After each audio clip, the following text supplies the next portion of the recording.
بسم الله الرحمن الرحيم. اللهم صل وسلم وبارك على سيدنا محمد وعلى آله وصحبه وسلم.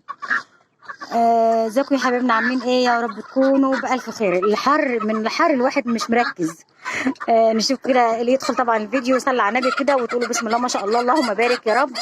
طبعا الجو نار، مش عايزه اقول لكم الجو بجد نار. في الحيوان بقى ده عايز ميه قدامه 24 ساعه. يعني بصوا ميه بقى ووصفات وحاجات كده عشان ايه ربنا يسلم من كده ان شاء الله باذن الله. تمام. تعالى تعالى يا محمد، حط الميه هنا، حط الميه حط الميه حط الميه. عندكم بقى ايه حاجه كبيره كده حطوا فيها ميه للبط ده يستحمى ويبرد جسمه في الحر ده. تمام. لا هات، انا هعمل انا ليمونتين كده في الميه كده، ليمونتين ليمونتين بصل توم. ماشي. طبعا عشان نطلع النهارده ببقى اعمل لهم الحاجات دي كلها في البتاع الخلاط، بتبقى حلوه.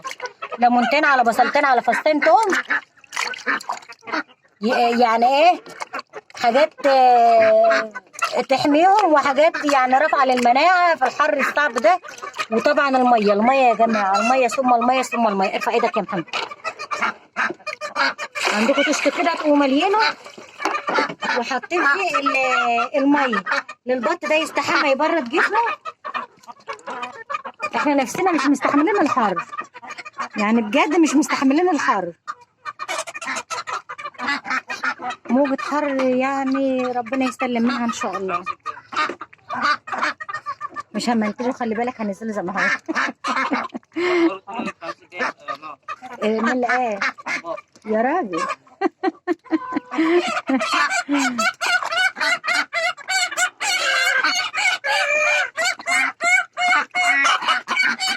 يعني احنا شايفين المنظر ده.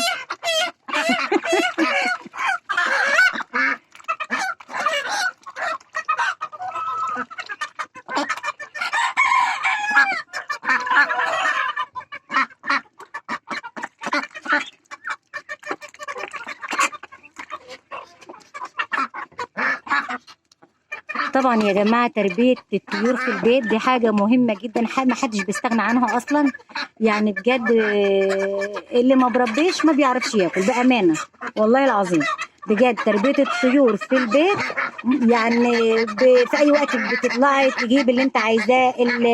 اللحوم نفسها او الفرخه او البطه اللي انت بتربيها على السطح دي بيبقى طعم شربتها وطعمها نفسه مختلف عن ما بتجيبها من بره. انا بجيب الفراخ ساعات والله يعني ما بجيبش كتير، بس لو صدفت مثلا وما عنديش الاستعمال البيتي بروح مثلا اجيب الفرخه بيضه من بره. والله يعني انا بتهيألي بتستوي وانت بتشوحيها كده قبل ما يعني ما اناش عارفه بجد.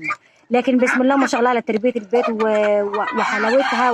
وبعدين يا جماعه كمان ممكن تاخديه مشروع. اي حاجه بتفيد عليك الشغل مش عيب انك تشتغلي، مش عيب انك تدخلي رزق زياده عندك في البيت برضو مش عيب. شغل الطيور حلو جدا برضو. يعني اي حاجه تفيد عليكي وعن استعمالك الشخصي ممكن تبيعيها، من جهه انك بتاكلي ومن جهه ثانيه انك يعني ايه بتاكلي جنب ما بتربي. فاهمه؟ يعني يعتبر مشروع، ممكن تعمليه مشروع. وناس كتير جدا بتعمله مشروع في البيت وبتكسب منه كويس جدا جدا.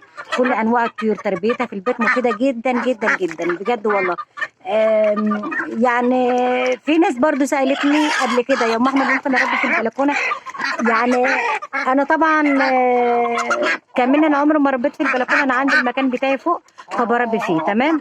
لكن يعني البلكونه في الشقه بتبقى صعبه قوي انك تربي والله فيها عشان الريحه وريحه الطيور، وبالذات لو بتربي فراخ بيضه بتبقى ريحتها صعبه جدا جدا. تمام. بس هي لو بلكونه بقى بعيده كده وواسعه وبعيده شويه عن الشقه او في جنب الوحيده كده ممكن تربي فيها، بس برضو ما تربيش بكميات. يعني هتربي حاجه محدوده. لكن لو عندك سطح كده وعندك مكان بتربي فيها هتربي كل الطيور او كل انواع الطيور. يعني ما ينفعش انك تربي او تعملي مشروع في البلكونه يعني.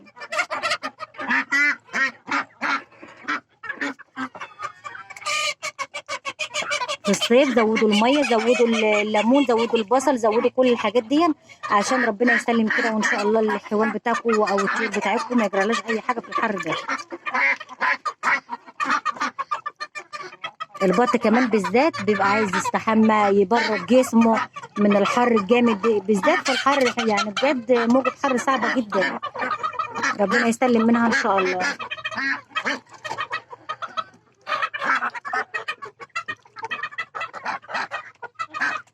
انا قلت النهارده نطلع بقى نالف الطيور بتاعتنا سوا كده واقول لكم يعني ايه في الحر ده نعمل ايه.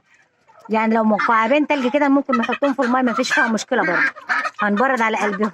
احنا بنعرف نشرب الماء من التلاجة. هو الطير يا جماعه زينا بالظبط على فكره، يعني عايز شويه عصير عايز شويه ميه سقعانين، كوبايه ليمون سقعانه. زي المقدونة بالظبط، ياكلوا يشربوا ويناموا. صح، دول بقى بياكلوا ويشربوا ويناموا ده بقى.